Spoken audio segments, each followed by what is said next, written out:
আপনারা বলেন পিসি ভাইপো, আমি বলি মা বেটা।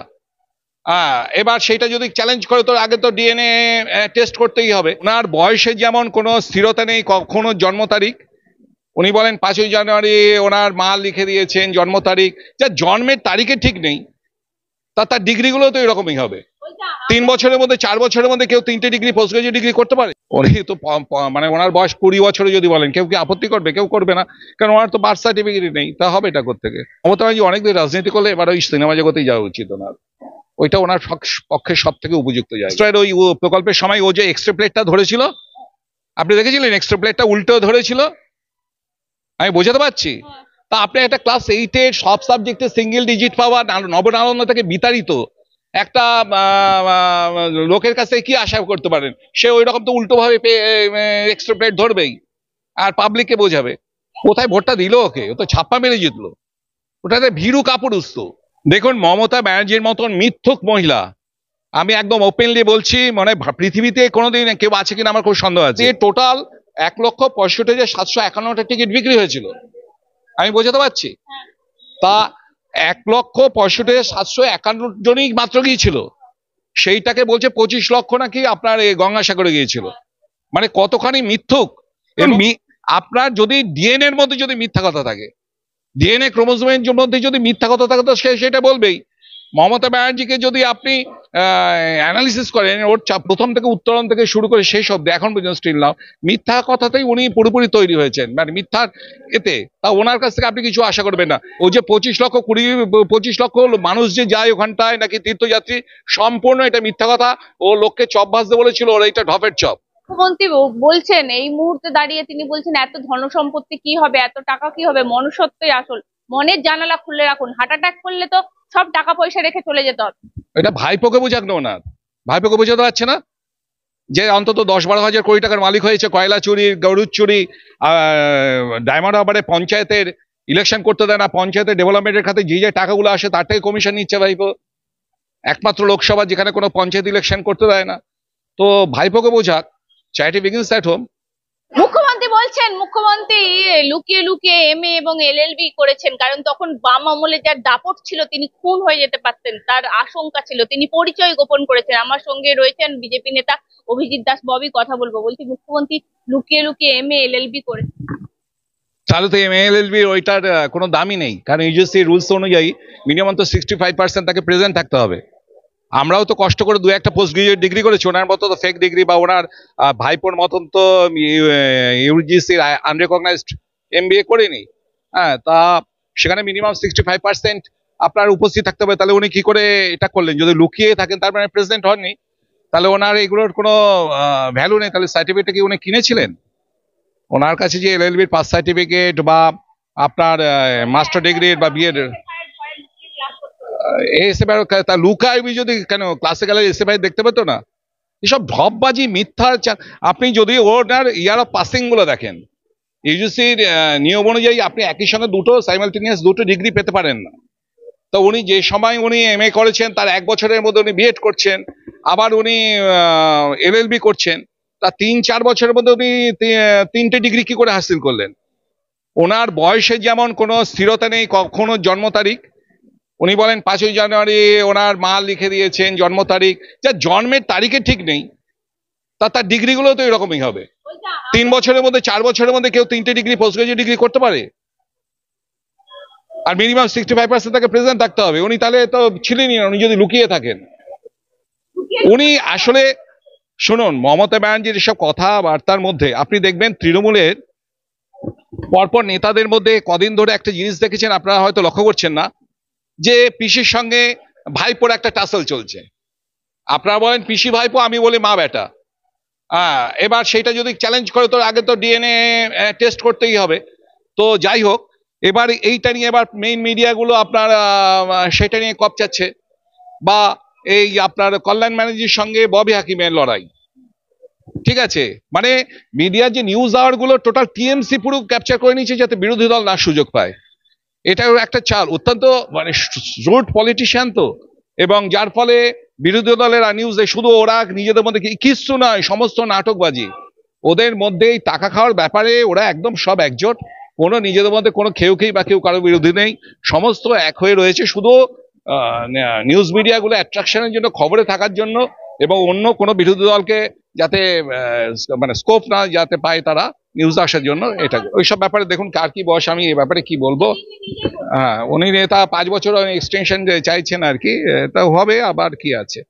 উনি তো মানে ওনার বয়স 20 বছরে যদি বলেন, কেউ কি আপত্তি করবে? কেউ করবে না, কারণ ওনার তো বার্থ সার্টিফিকেট নেই, তা হবে এটা কোত্থেকে। আর যে ওকে অ্যাটাক করেছিল কি যেন নাম ছিল, এই বাবলু করিমের ভাই তো ছিল মনে হয়, লালু লালু লালু তো তাকেই তো আবার তৃণমূলের নেতা বানিয়েছিল।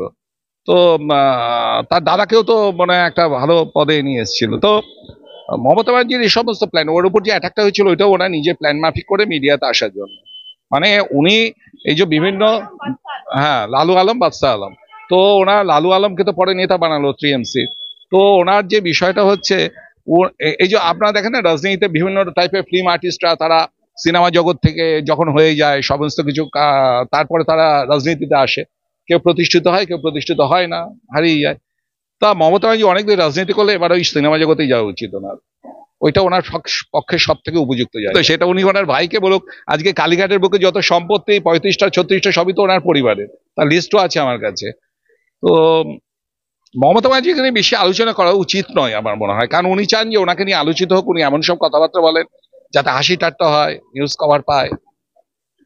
মুখ্যমন্ত্রী বলছেন এখানে নাকি অনেক কোম্পানি আসবে, কাজ হবে, এরকমই বলছেন। তো ওনার ভাইপোর যে ডায়মন্ড হারবার এরিয়া, ওই 10 বছর সাংসদ রয়েছে, সেই সময় প্রায় 17টা বড় বড় ফ্যাক্টরি ওই ডায়মন্ড হারবার রোডের পাশ থেকে উঠে চলে গেছে। আমি নামও বলে দিচ্ছি, জার্মান ফ্যাক্টরি, গন্টারম্যান, আপনার উত্তম ল্যামিনেটস, আপনার জেজে স্পেকট্রাম, আপনার ওয়ার্ডি ল্যামিনেটস, এরকম প্রায় 17টা কোম্পানি আপনার উঠে চলে গেছে। সেজ, যে ফলতার যে সেজের অবস্থা গিয়ে দেখুন, সব ধুকধুক করছে, এত তোলাবাজি রে। তো মোটামুটি না আনতে পারে, যে কটা আছে সব কটাকে গুটিয়ে দেবে আর কি। আমি আরেকটা জিনিস, এই মুহূর্তে দাঁড়িয়ে অভিষেক বন্দ্যোপাধ্যায় সেবাশ্রয়ে নাকি লক্ষ লক্ষ পেশেন্ট হচ্ছে। লক্ষ লক্ষ কেন, 1000 কোটি আসছে। ও যখন ওই, আপনি দেখেছেন যে সেবাশ্রয়ের ওই প্রকল্পের সময় ও যে এক্সট্রা প্লেটটা ধরেছিল, আপনি দেখেছিলেন এক্সট্রা প্লেটটা উল্টো ধরেছিল, আমি বোঝাতে পারছি। তা আপনি একটা ক্লাস 8-এর সব সাবজেক্টে সিঙ্গেল ডিজিট পাওয়া, নবনারায়ণ থেকে বিতাড়িত একটা লোকের কাছে কি আশা করতে পারেন? সে ওই রকম তো উল্টো ভাবে এক্সট্রা প্লেট ধরবেই আর পাবলিককে বোঝাবে। ওরা তো এখন তো সব তো ক্রিমিনাল দিয়ে তো লোকগুলোকে আনবেই, এ করবেই। আপনি ওই দিক দিয়ে আপনি ব্লাড টেনে নিচ্ছেন জনগণের। হ্যাঁ, সমস্ত ওখানে কোনো পঞ্চায়েতের ডেভেলপমেন্ট হয় না, জানেন তো ডায়মন্ডে। আপনি রাস্তাঘাটগুলো গিয়ে দেখবেন, সেন্ট্রাল থেকে কোটি কোটি টাকা। কোথায় ভোটটা দিল ওকে? ও তো ছাপ্পা মেরে জিতলো, ওটাতে ভীরু কাপুরুষ তো। ওকে ভোটে জিতেছে নাকি? আপনারা নিজেরা গিয়ে দেখেননি কিভাবে সিসিটিভি ক্যামেরাগুলোকে ঘুরিয়ে রেখেছিল, কিভাবে পোলিং এজেন্টদের মেরে ধরে বার করে দিল, প্রিসাইডিং অফিসারকে রিভলভার দিয়ে থ্রেট করেছিল, অভিজিৎ দাস ববির উপরে লিউকোপ্লাস দিয়ে টেপ মেরে। তারপর আপনারাই তো মিডিয়াতে দেখিয়েছেন যে কিভাবে ওরা কাজ করেছে, এবং ওর হাইকোর্টেও পেনিট্রেশন আছে। ডায়মন্ড হারবার দেখিয়ে দিয়েছে, দেখেছিলেন তো? আমরা বয়স্ক ভাতা শুরু করেছিলাম বলে অনেক সমালোচনা হয়েছিল, ডায়মন্ড হারবার দেখিয়ে দিয়েছে পারে সব। ভাতের চাল টিপলি যেমন একটা বোঝা যায়, একটা ভাতের একটা চাল টিপলে বোঝা যায় ভাত হয়েছে কিনা। তো অভিষেক ব্যানার্জি যে লিপস অ্যান্ড বাউন্সের যে অফিসটাতে রেগুলার এসে বসে, যেটা ওর এমপি অফিস, তার যে বুথ, সেই বুথে গণনার সময়ও 100-150 করে ভোট বাড়িও পার বুথে, তারপরে 119 ভোটে হেরেছে। মানে মানুষ কতটা ঘৃণা করে, ভাতের একটা চাল টিপলে যেমন বোঝা যায়, ওই বুথগুলোতেও বোঝা যায়, যেখানে ওর ঠেক আমতলাতে। ববি হাকিমের মন্তব্যে চাঞ্চল্য ছড়িয়েছে, কি বলবেন? ববি হাকিম তো ওই টাইপেরই। ববি হাকিমের অ্যাক্টিভিটিস দেখে আপনার কি মনে হয় যে ওইটা ওর প্রত্যেকটা অ্যাক্টিভিটিস, এই যে আপনার আমাদের মধ্যে কোনো দেশপ্রেম বলে কিছু আছে? আমার তো মনে হয় না। ও মেয়র, তো এইটাই তো আমাদের মানে দুর্ভাগ্য, যে একটা জেহাদি সরকার একটা দেশবিরোধী শক্তিকে ব্যাকআপ দিচ্ছে, এবং ববি হাকিমের মতো একটা সাম্প্রদায়িক লোককে আজকে মেয়র করে রেখে দিয়েছে। এর মধ্যে কোনো কিছু নেই। আপনার যেটা দেখার উচিত, কলিম গ্রুপের সঙ্গে ববি হাকিমের সম্পর্কটা, তৃণমূল পার্টির সম্পর্কটা খুঁজে বার করো। মমতা ব্যানার্জি সরকার এলো, কলিম গ্রুপ ফরমেশনাল ইনকর্পোরেশন হলো জুলাই মাসের 2011 সালে। আজকে কলকাতার বুকে যে হাজার হাজার কোটি কোটি টাকার যে বিল্ডিং গুলো হচ্ছে বেআইনি ভাবে, সব কলিম গ্রুপ করছে, পিছনে আছে ববি হাকিম। এগুলো আপনারা ইনভেস্টিগেশন করুন, আপনি একদম সেই প্যান্ডোরার বাক্স খুলে যাবে। একই সাথে গঙ্গাসাগরে মুখ্যমন্ত্রী বলছেন লক্ষ লক্ষ মানুষ আসছে, সব খরচা হচ্ছে, কার্যত সব সরকার, রাজ্য সরকারই ব্যয় করছে। দেখুন, মমতা ব্যানার্জির মতন মিথ্যুক মহিলা, আমি একদম ওপেনলি বলছি, মানে পৃথিবীতে কোনোদিন কেউ আছে কিনা আমার খুব সন্দেহ আছে। এই গঙ্গাসাগরে 2024-এর ফাইল, ঠিক আছে, সেই ফাইলে আপনার ওরা বলছিল গত বছরে যে 25 লক্ষের বেশি লোক এসছে গঙ্গাসাগরে। তা গঙ্গাসাগরে লোক যায় হচ্ছে যেটা ধরা হয় 10 থেকে 17 তারিখ অবধি, ঠিক আছে। তা ওইটা তো লোকে তো উড়ে উড়ে যেতে পারবে না, তাকে তো ভেসেল বা লঞ্চে যেতে হবে। তা ভেসেল লঞ্চে যেতে হলে তাকে তো টিকিট কাটতে হবে। টিকিটটা সারফেস ট্রান্সপোর্ট, টিকিটের ছাপানোর দায়িত্ব দেয় জেলা পরিষদকে। জেলা পরিষদ সেইটা আপনার গ্রাম পঞ্চায়েত সমিতির মাধ্যমে ওইটা দেয়। পঞ্চায়েত সমিতির দুটো কাউন্টার আছে, একটা হচ্ছে কুকড়া 8 নম্বর লটে, আর একটা হচ্ছে আপনার এতে গঙ্গার ওপারে যে বেরিয়াতে আপনার সেই দু জায়গাতে আপনার পঞ্চায়েত সমিতির মাধ্যমে যে টিকিট আপনার বিক্রি হয়েছে 2024-এ হচ্ছে তার লিস্ট। ওকে, সেই লিস্টে কি রয়েছে আপনার টোটাল পঞ্চায়েত সমিতিকে টিকিট ইস্যু করা হয়েছে 2,52,000। আমি আবার বলছি টিকিটের মূল্য ধরেছে 80 টাকা করে। 2,52,000 টিকিট ছাপিয়েছিল, যার টোটাল অ্যামাউন্ট হচ্ছে 2,60,00,000 টাকা। তার থেকে 86,249টা টিকিট ফেরত এসছে। সেইটা বাদ দিয়ে টোটাল 1,65,751টা টিকিট বিক্রি হয়েছিল। আমি বোঝাতে পারছি? তা 1,65,751 জনই মাত্র গিয়েছিল, সেইটাকে বলছে 25 লক্ষ নাকি আপনার এই গঙ্গাসাগরে গিয়েছিল। মানে কতখানি মিথ্যুক। এবং এই যে আপনার ডিপোজিট, ব্যাংকের ডিপোজিটে প্রথম দিনে 12 তারিখে জমা হয়েছে 31 লক্ষ টাকা, 14 তারিখে জমা হয়েছে 27 লক্ষ টাকা, 16 তারিখে জমা হয়েছে 45,82,000 টাকা, 17 তারিখে জমা হয়েছে 62,38,10,000 টাকা। এই করে টোটাল 1,10,05,867 টাকা টোটাল টিকিটের মূল্য, টিকিট বাবদ পেয়েছে। এবং টিকিটের মূল্য ওখানটা এমনি সময় যখন যাবে 9 টাকা, সেটা নিয়ে নিয়েছে 80 টাকা। আর আপনার টোটাল ভেসেল অপারেট করা হয়েছিল 28টা। টোটাল সেল হয়েছিল 1,10,05,866টা। বাস অপারেট হচ্ছে 350টা। এখানে বাস বলছে 1250, কালকে ডায়লগ দিয়ে গেছে। টোটাল বাস অপারেট হচ্ছে 350টা। টোটাল ট্রিপ করেছে 1930টা।